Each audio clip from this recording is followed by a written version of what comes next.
I'm sorry. Now I'm moving. Okay. Tape wasn't even rolling. Okay, I wanted to talk about the marketing of the Allison compilation in '95. You said it was done very differently than Oh Brother, or proved to be very different. Well, I think not in terms of the marketing as much, but I think the Alison Krauss compilation was fueled greatly by a hit single. By the B&A single? Yeah. Okay. Where Oh Brother was fueled so much by press, and one of the amazing things about the press was that so much of it was based on the story that country radio wouldn't play it. Okay, with Oh Brother, right. So, you know, they're two totally different approaches. One is knocking radio, and the other one is using radio. Okay, that's an interesting point. And but I think that we had, by the time of the compilation, improved our distribution. Excuse me. Had learned a lot about marketing.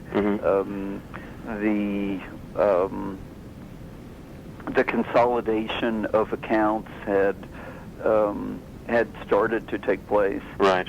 And it was a whole lot easier to reach the potential audience because of that. We were into the Walmarts and the Kmarts. Now that's an interesting statement. A lot of people, and in different contexts, you've been one of them, have bemoaned the demise of what we all call the mom and pops, the indie stores, where the kid would hang up the poster if you asked him. And you've just suggested that consolidation may have been good in some cases for the types of things you release. Well, I didn't say that. Okay, then let's pursue that. What I said, or what I meant to say, is that it was very, very helpful for Allison. Okay. Because of reasons unique to what she is? Well, I think anything that is mass market product or mass market driven is going to reach a mass market, hopefully. Okay. And that if that happens, a large percentage of that audience does buy at mall stores, at Kmart's, at Walmart's, at Target's. Okay.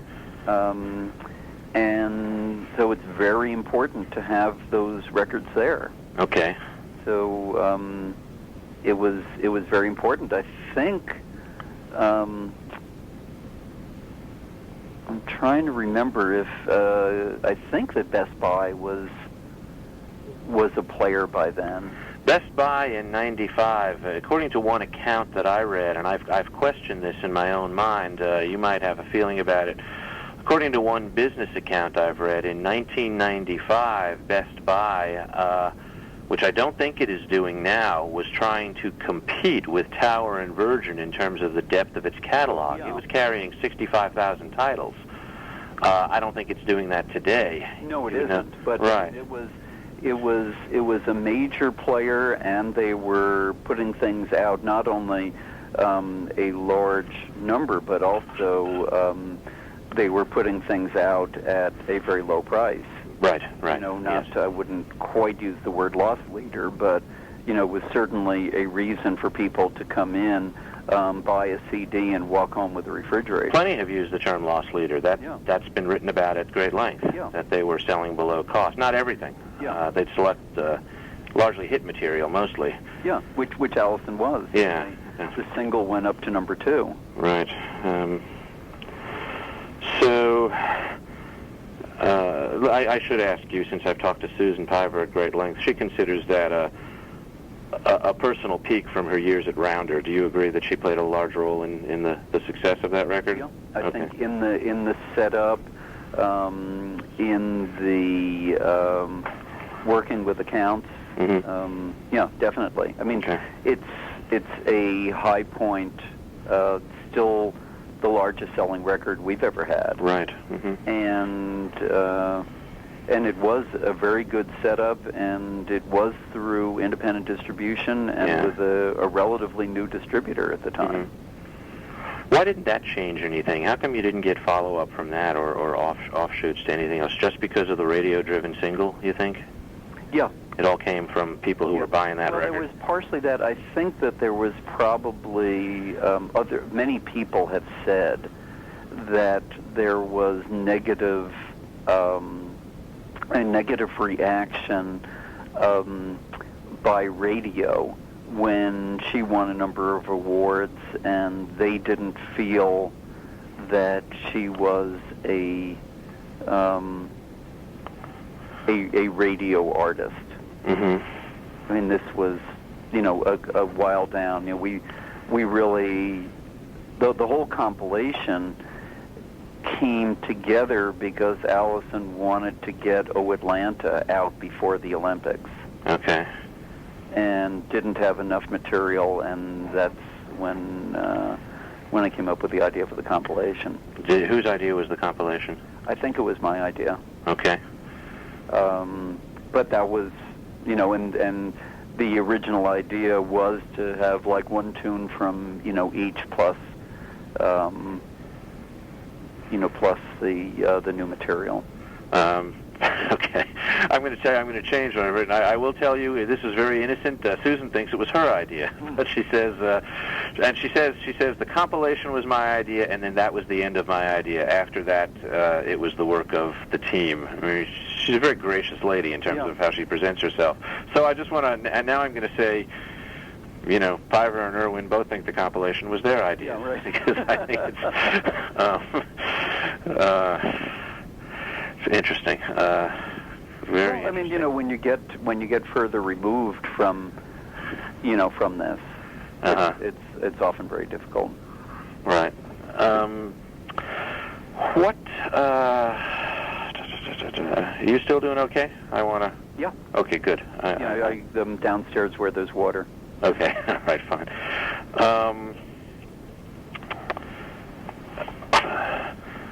And then you couldn't get on country radio with the second single, right? In any meaningful way, the RCA single. I mean, without RCA's participation.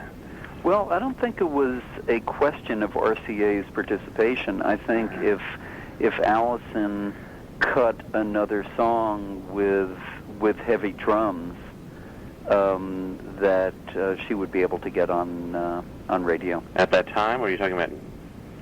Both. Now, okay. Okay. There are a lot of people that that love her music. We're told frequently of they love Allison, and and they play her in their car or in their home. Now, Susan felt the difference between single number 1 and single number 2, "Baby Now That I Found You," with the compilation record was major label involvement in the promotion. So you disagree with that? Well, it certainly didn't hurt, but I think it was also the production values. Okay. Okay, I see. You think the first one simply had more, I don't know, presence? Yeah, I mean, if you listen to them, one has not heavy drums. Right. I think the term in those years was exploding drums or something like that. All right. I don't know that. Okay. All right. One of the things I put in my email to you was to talk about where the label goes from here. A couple of the notes that I've jotted down to myself is what happened to the rest of them. These are specifics, but I want to talk generally. What happened to the rest of the Monroe Brothers releases that were going to be 4 and stopped at 2? What happened to the rest of the John Hurt releases that stopped at 1 with liner notes that say there's more to come? And what What's happened to Bullseye Blues? You just released the Magnolia Sisters, but what's happened to Cajun music in Rounder, which has diminished precipitously. Zydeco is largely non-existent. But with those things in mind, where do you see yourself as being able to be what you were? You didn't really follow up on the Oh Brother. Okay, go ahead. If you want more, I'm sorry. That reminds me, I do have other questions. Yeah, we can switch back. Go ahead. That you had asked about the effect of sales and interest. Right. Oh Brother had a number of influences. One that is, may not be. I'll start out with this just to get it out there because otherwise I'll forget it. Okay. Is that the popularity of the album and the amount of press gave a feeling of legitimacy to the entire community, but I think especially to the artists. Mm-hmm. There are many people who were playing and they'd say they played bluegrass and no one had the faintest idea of what they were talking about, or they thought about it as haystacks and hay bales and right. whatever. And this really gave some legitimacy and a tag to what people were doing. And I think that was really important to a lot of people. Mm-hmm. In terms of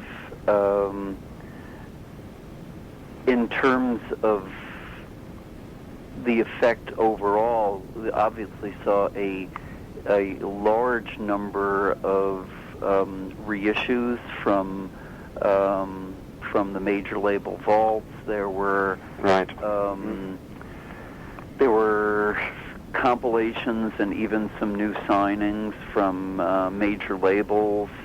A lot of Johnny-come-latelys sort of jumping in, or I don't know what you call them if they've were involved and hadn't been for 50 years or right. Okay. whatever. Our I guess largest success was the Oh Sister, right, mm-hmm. and Oh Sister 2, and probably Blue Trail of Sorrow, which was closer to the soundtrack. That was sort of a semi,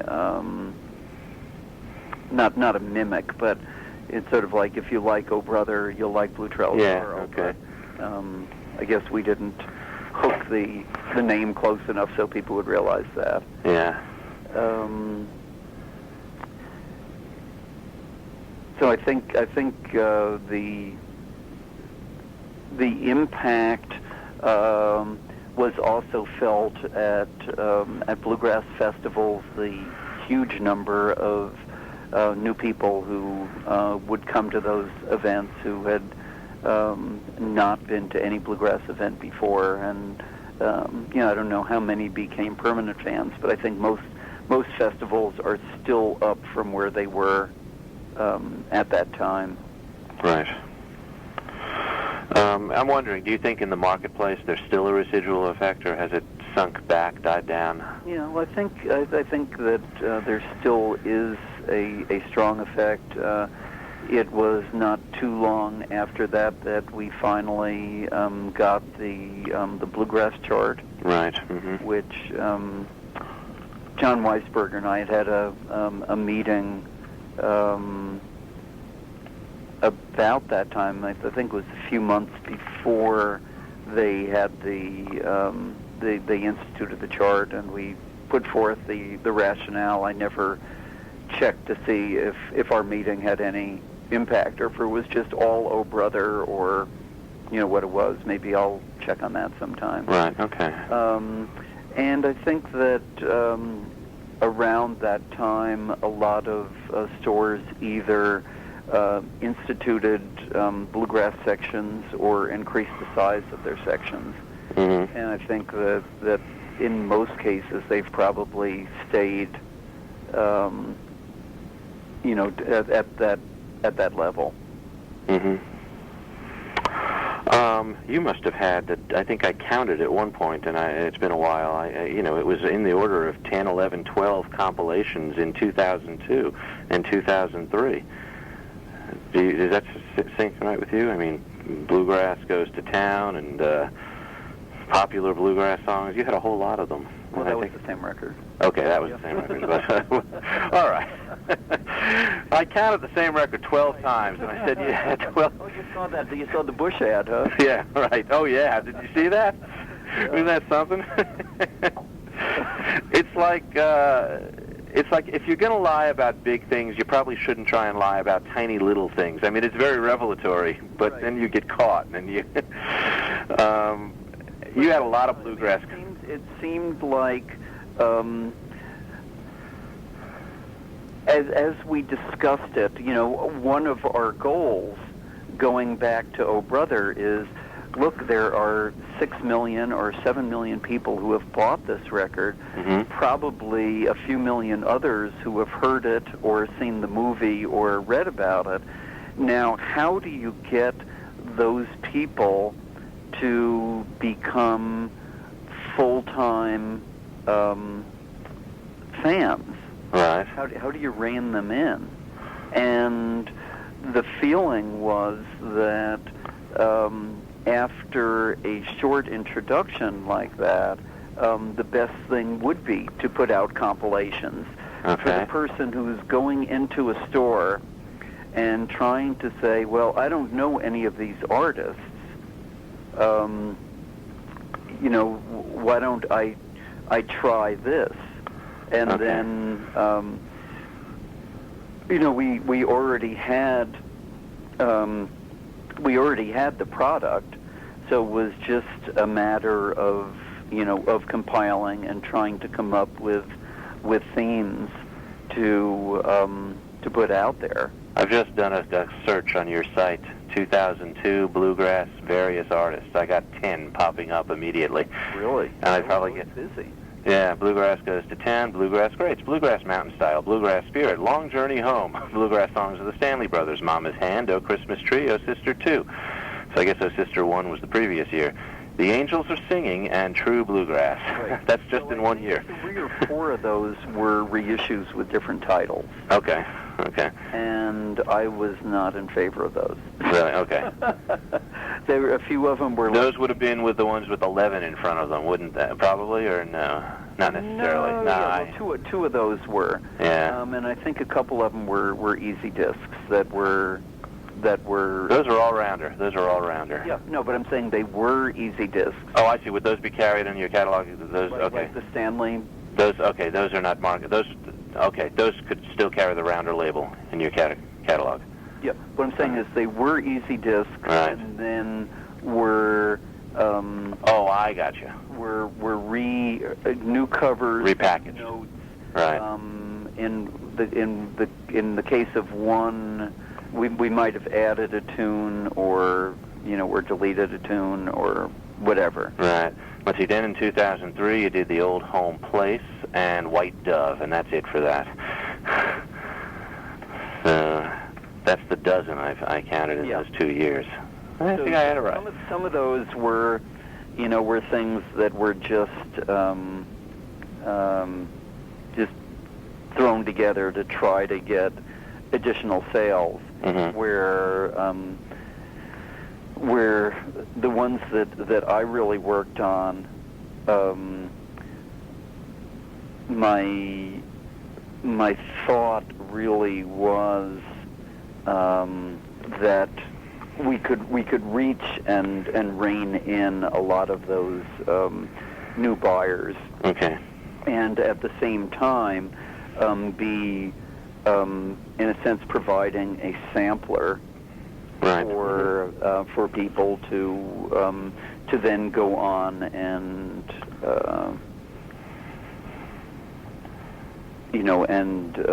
and purchase other titles by those artists. Do you think that IBMA has been more effective than the Folk Alliance in doing whatever they're supposed to be doing? I guess as an industry spur to marketing music, selling music. marketing artists, helping artists market themselves? That's a tough question. I think that my feeling is that it probably has, that IBMA has been more effective. And I think the main reasons for that are, number one, we've had Oh Brother. Okay. And that IBMA was the central clearinghouse, the place that people go for quotes and information. And that bluegrass, along similar lines, is it's a narrower field. Yeah, I agree with you. I think. And so it's easier to deal with, and right now, especially with with Folk Alliance trying to be all things to all people folk, right? It doesn't have quite the focus of IBMA. Yeah. And I don't think there's with folk music being thought of as broadly as it is, right, there isn't really a folk revival or any other single story going on. I agree with you. Where bluegrass has its stars. And I mean, folk music, I haven't looked at my my Grammy nomination that just came in, but my guess is that if I look the range of what is considered folk is going to, I can't look at it because it's all on online. Oh, okay. But I think if I'd look at it, you'd probably see the Sean Colvins and right. maybe Emmylou Harris, to all the way to Ginny Hawker and Tracy Schwartz. Sure. And everything in between.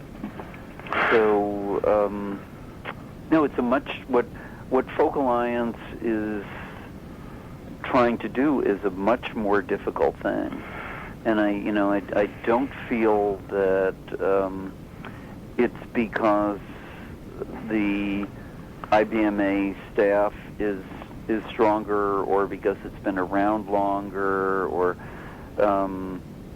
or any factor. I think it's just a much easier thing to focus on, and we had the unbelievable fortune of having Oh Brother. Right. Okay. I agree with you about Folk Alliance. I have some academic-y theories about that, but essentially they say the same thing. Yeah.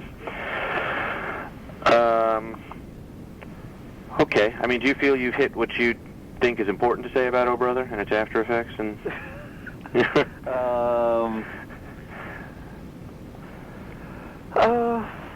there's one other thing that I think I would talk about, and okay.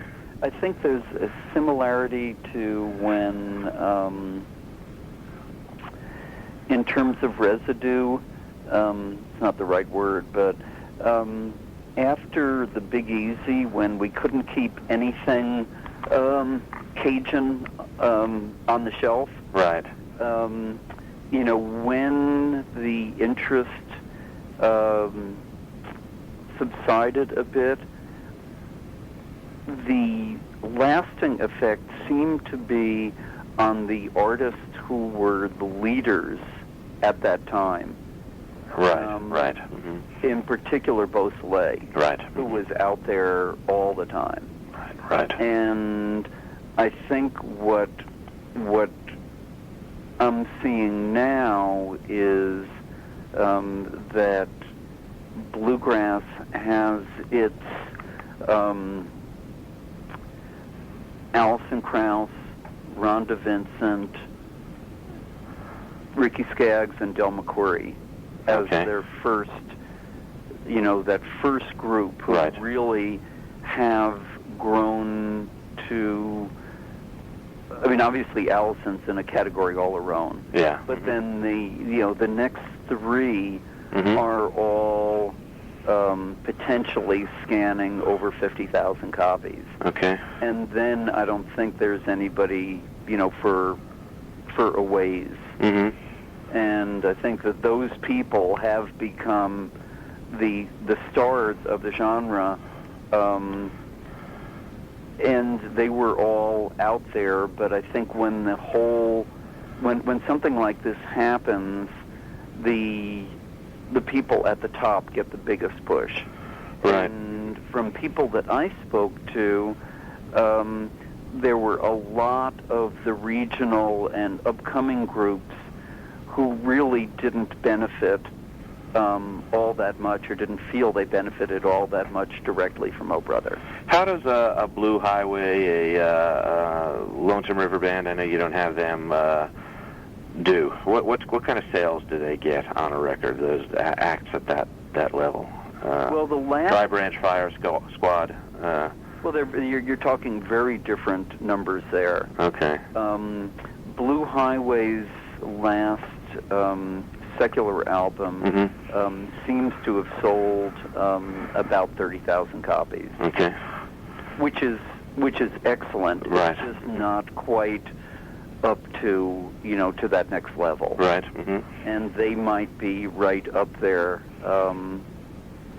And who knows if they have the same number of dates as some of the other groups. Right. Okay. Then Mountain Heart might be in the next. Okay. In the next level, not too far down. Dry Branch. Well, Dry Branch a couple years ago was only doing something like 42 dates. Mm-hmm. Right. So, and they don't get the airplay, but they, the last live record, we have a new live record coming out, but the last live record has sold something over 13,000. Mm-hmm. So, considering how much they tour, they've actually done quite well for, sort of like looking at RBIs, and you see a guy that has 70 RBIs, and you look and say, well, he only played in 50 games. That's pretty good. Yeah. How about Open Road? And Backed, I gather you've been excited about. Yeah, they're at closer to, I think the first one's at 4,500, and this one will beat that slightly. 4,500. Yeah. Okay. Okay. That's. I was going to say 5. Hit it right on the money. Okay. Yeah. Okay. But they're new, so that'll continue to go. James King, I looked at.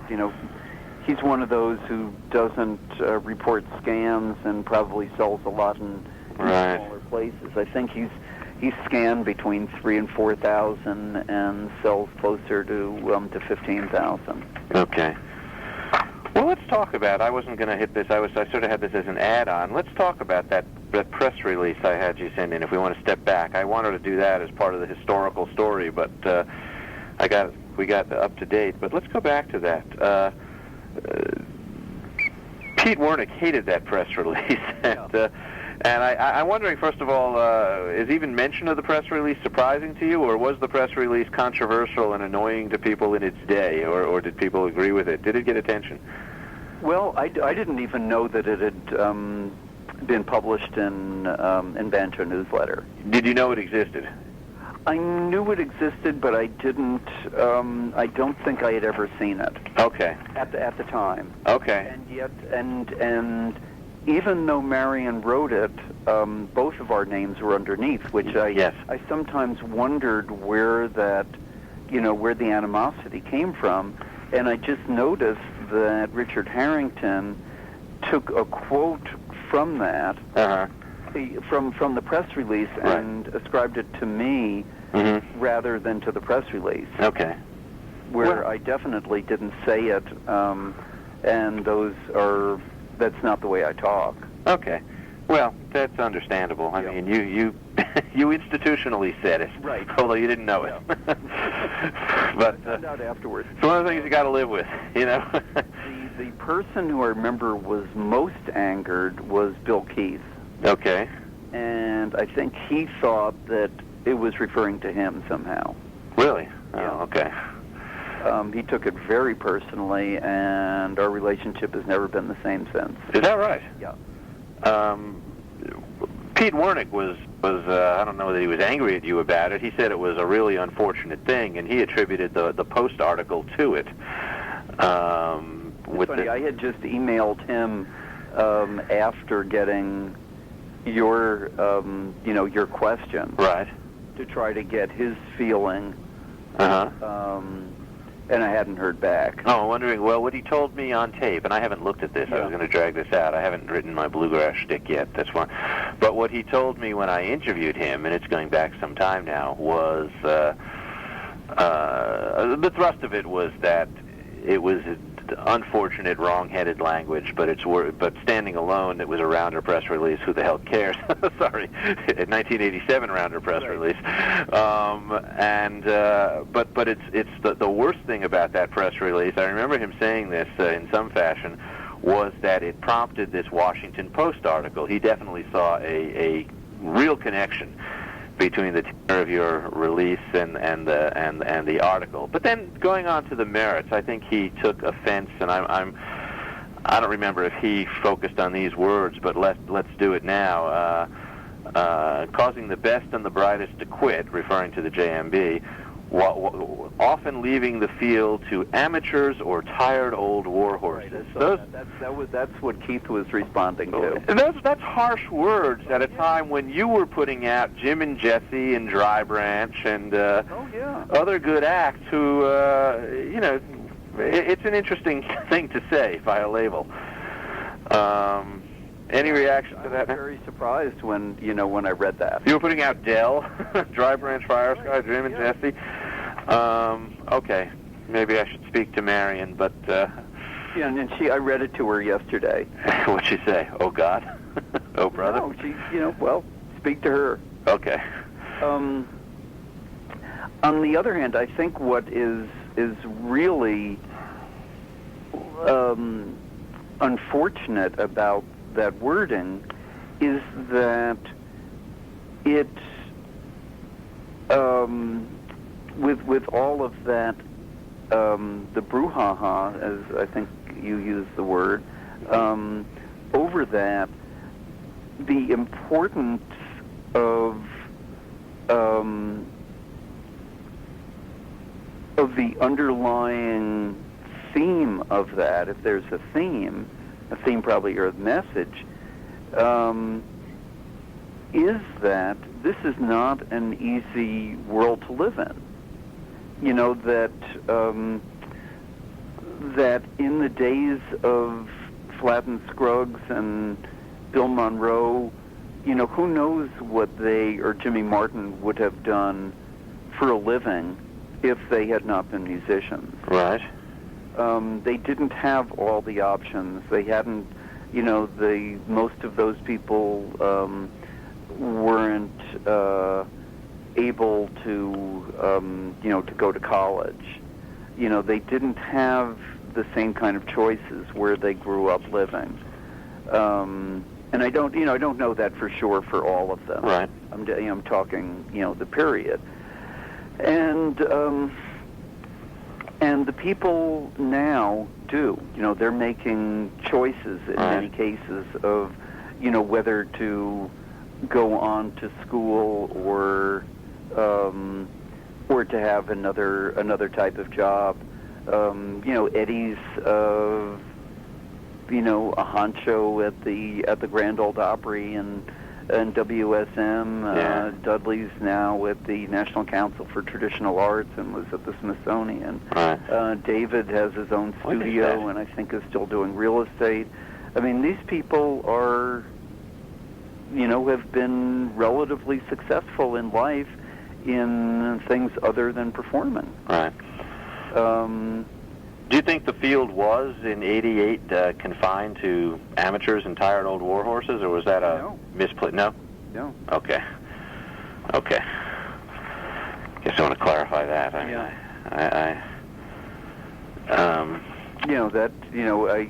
I think that was really unfortunate. It's probably, my guess is it was some words that sounded good.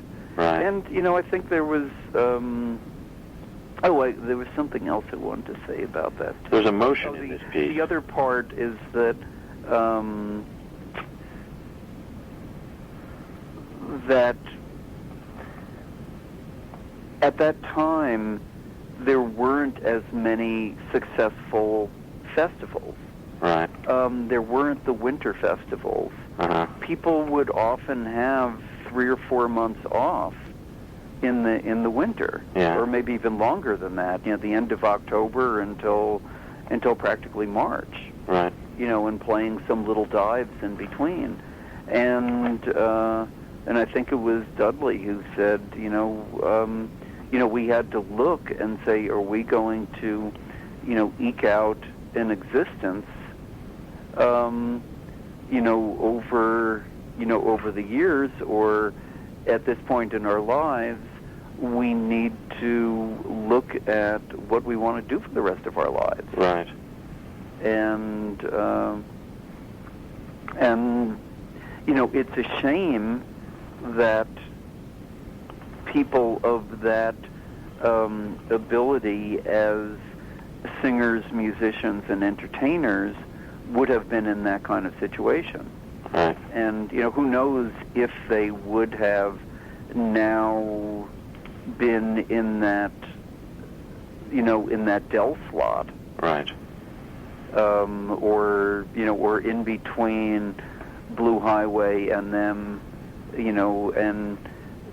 we're thinking of, we're discussing the possibility of putting Wernick's book out on Rounder Books. Okay. Mm-hmm. And, I was looking at one of his sections, and in it he has different stages of development, and he has bands making, $50 to $200, and it goes up, and then the final slot is $5,000. Right.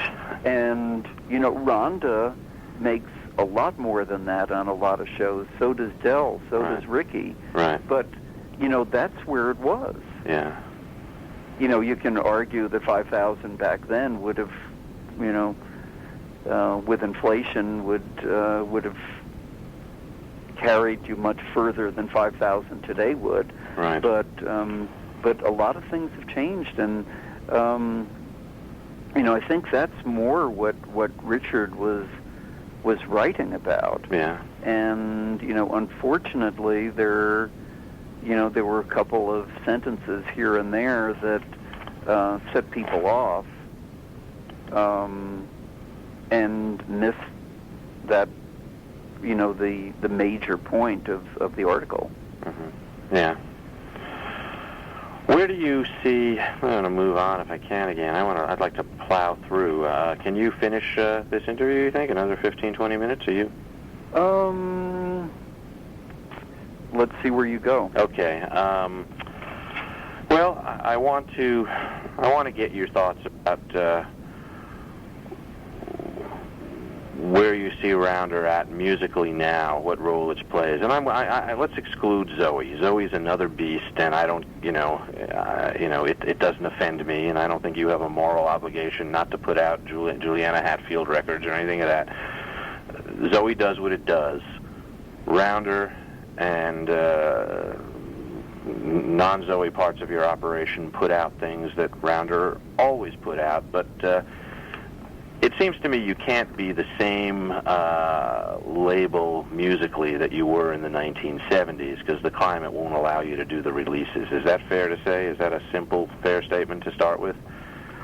I think it's fair, except that we still do a certain number of those. Mm-hmm. And there are times when... Well, I think that Ginny and Tracy right, okay. was an example something that that I felt that Ginny is of the of the younger generation. I guess that puts an age on me, but of her generation, that she's one of the of the very top singers, right? And that we still need to have a place to be able to do those records, right? We, due to the various conditions, we can't do as many as we would have liked at this time. As distribution changes, there may come a time again when we'll be able to do more. Why do you see that going in that direction, and how? Well, just a possibility that with the various things happening with satellite radio, with on-demand radio, and things being on TV, with online purchasing, the Amazons and BarnesandNoble.com and various other websites, and iTunes, and all of the iTunes next generation, that there may come a time when there's a way to put out more of those records and sell enough through channels other than the regular brick and mortar right now, right? To where we'll be able to go back and do those. Could you put out some of your old records if you were willing to be different than you are? I mean, you put out a battering ram, for example, or what's the one you just sent me, the women's record, Mountain Moving Day, and you didn't particularly care who how far it traveled or who bought it. You put it out because you liked it. I suppose you could do that now, but you clearly don't want to, and that's not said critically. But is it because, life is just different for you? The label's got more mouths to feed, or things of that nature? You could take any of those records and record it and throw it into the marketplace through IND or Bayside, and let what happens, which is essentially what you did for years. Yeah. Except that retail has changed so dramatically. Okay. I had down here for, I could give you Rap 1. Yeah, I was curious. I like that. Yeah. I mean, this is one that we often use with artists. There are 35,000 new releases coming out every year. Right. And considering that virtually nobody puts out anything in November or December, that's 3,500 releases coming out each month. And if you're looking at press, why is anybody going to pay attention to your record unless you're touring or in other ways have created a demand? Okay. You, at the same time, you have stores that are devoting more and more room to DVDs. Right. You have more and more sources for people to spend their disposable income. It's more difficult to get press, largely because of the number of releases, but also it's no longer significant enough to just put out a great record, that there has to be a story with it. and not all recordings do. Mm-hmm. You know, I don't know if I've mentioned the new James King record to you. No, you haven't. But it's all story songs. Okay. And, you know, and we got Tom T. Hall to anoint James as the bluegrass storyteller. And that's going to be the hook. Uh-huh. Because what we found is that after, say, 3 records or so, enough reviewers have covered it so they feel they've written about it. Yeah. For their reader, a new James King record, if they reviewed the last one, is not a story. With 35,000 new releases, they feel that they should go on to, you know, to another artist. Wow. Uh-huh. And there was an article, and I don't think I have this, and I don't know how you could find it, but there was an article in the New York Times, and I might have sent it to you a long time ago, about the time of the release of the Hootie and the Blowfish, the second record, and they were talking to people about that record, and they asked their little panel, are you going to buy the new Hootie record? And the first one, as you remember, was huge. Yes. And everybody said, no, I got the Hootie record already. Is that... Yeah. Yeah. They go, I have one. I have one already. Right. So, you know, that's another factor. You know, there are so many choices. There's less disposable income. There seems to be less artist loyalty than when we were growing up. Right. You know, people would buy the next and the next and the next. Sure. And in certain areas, you know, you mentioned before, or in writing, I think probably both Cajun and Zydeco. Yeah. You know, if you don't, if you can't understand the lyrics, Yeah. that I Have One becomes that much quicker. Yep. Uh-huh. You know, having the next Beaujacques record, if you have the first one, you know, there's a difference between Beaujacques Live and Beaujacques, you know, Studio. Right. But for most people, you know, that's not going to make a big difference, even though, you know, he's largely in English. Right. But it's just, you know, that, you know, the rhythm didn't really change that much. I think all this is true. Yeah. I guess. What's interesting. I think this is all interesting. I know for me, there were some artists when it pained me to think that I wasn't going to buy their next record. Yeah. You know, because I didn't want to spend the money, or because it really wasn't all that good, and I had to say, but I have every Neil Young record, so I must from now on. I must buy every future Neil Young, because I'm a Neil Young collector, a fan, you know, whatever. And then I'd say, you know, I want to bring up something else too, and you know, you can participate as you sometimes do or not here. But in thinking about A&R, I don't think that we've cut down. I mean, if we're doing a Magnolia Sisters, a Charivari, and you know, if Alpha ever, you know, decides to get back touring again, you know, I'm sure we'd do another one. But you know, who else would you sign? I don't know. I don't go down there. You guys used to. I don't know if you still do. I'd do Eddie Lejeune records forever. Right. Okay. But who else is there that has that soulful sound? Yeah, and I don't know. I'm not down there looking, and I wonder if most of your Zydeco guys died in the last 2 years. And you know, Christine just had a second kid, and they're, you know, going out, I don't know how many dates, but they're very, very rare. Right. Who else is touring? You know, Red Stick Ramblers? Yeah. Have you heard them? I've heard them, yeah. Yeah, I mean, would you record them? Well, they're a different kind of act. Yeah, would you record them? I mean, what I'm saying is, I don't think we're missing a whole lot. Yeah. In terms of blues, there have been a couple people that we've looked at seriously.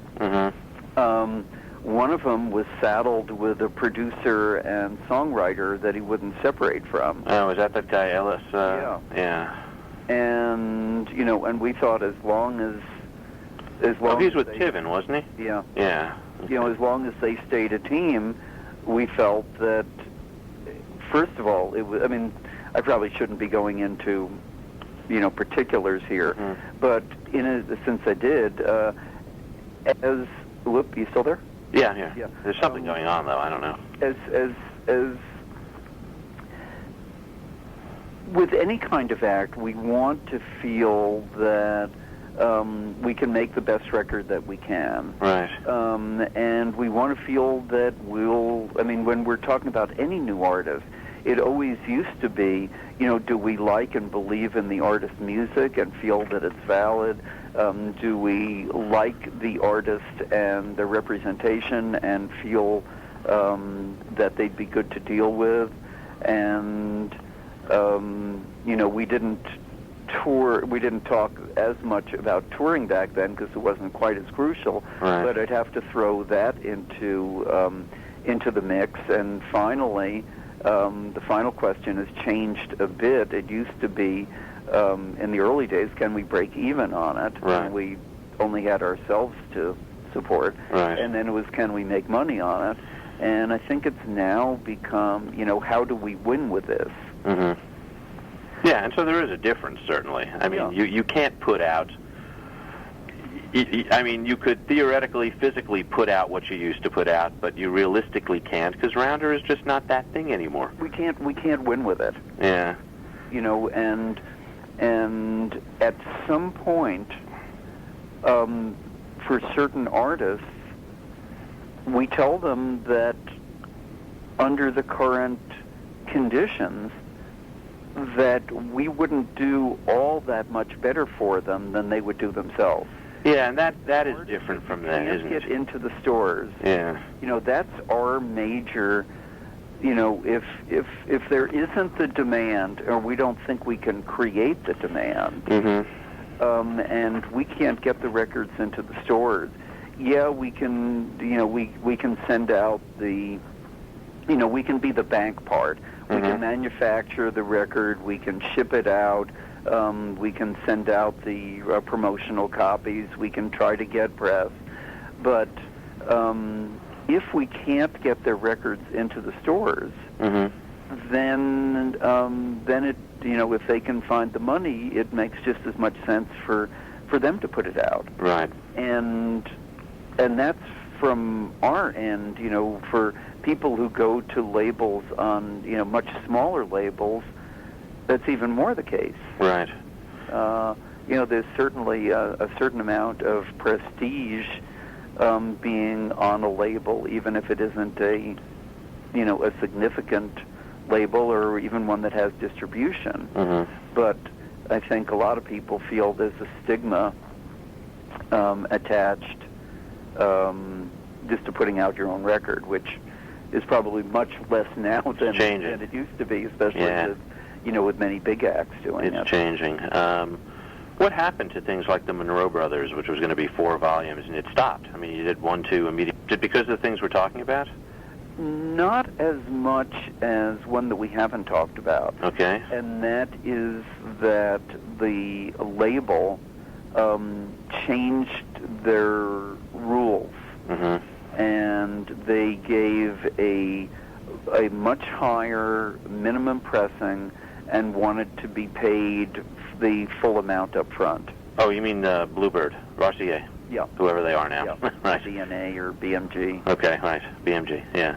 So, they went from, if I remember correctly, from a $5,000 minimum to a $10,000 minimum, and wanting to be paid everything up front, which included the royalties on the $10,000. Oh, okay. And you don't think you can sell them, I assume? Pardon? And you don't think you can sell them, I assume, the 10 grand? 10,000 copies? No. Yeah. Okay. I mean, we certainly haven't on the first 2. Right. Okay. So, I mean, it's really frustrating because I did all the mastering, the liner notes are done, we located photos, but, in midstream they changed the rules and just made it, to me, unworkable. Right. Who are you excited about working with in the future? Or now, I guess, who are you excited about working with? The Grascals. Okay. Hopefully Sierra Hull.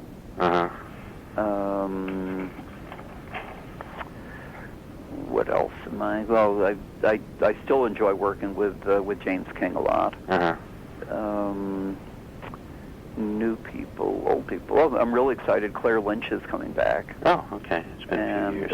I've always loved her voice. She was one of those when we were doing compilations that, whenever I heard her, it just, brought back how much I loved her voice. Now, has she done the recording already, or is that? No, she's just probably be in the next couple months. Mm-hmm. I'm talking to Bobby Osborne about a solo record. Okay.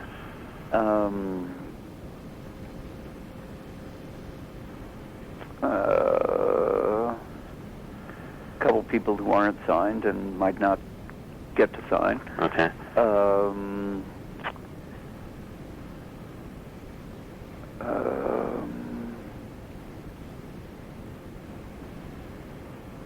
Well, that's just off the top of your head, right? Who is Scott working with, if you know? I mean, I can ask Scott. I have an easy channel to him, but I'm wondering if you just know offhand since I got you on the phone. He would always do. He was big in your New Orleans stuff, your Louisiana stuff, and. Well, he's working on the new Corey Harris record. Okay. And he's very excited about that. And I think that may be the only thing that he's working on. He just came back from Italy, and where he worked on a Rounder book, and he was really psyched about that. Okay. It was the a Rush offshoot, but he loved the process and learning about it. And is that the photo book? Pardon? Yeah, the photo book. Yeah. Okay. Okay. And what do you project for an Allison record? What's she going to sell, or do you think she's going to sell? Well, I think she's shipping gold. Okay. So I think people will be disappointed if this doesn't go platinum. Okay. And the distributor's not the gold record won't bounce, will it? Like she ships gold and it doesn't sell? No, I don't think so. I think it's a really fine record, and it's very much in. She thinks it's the best record that they've done. Right. And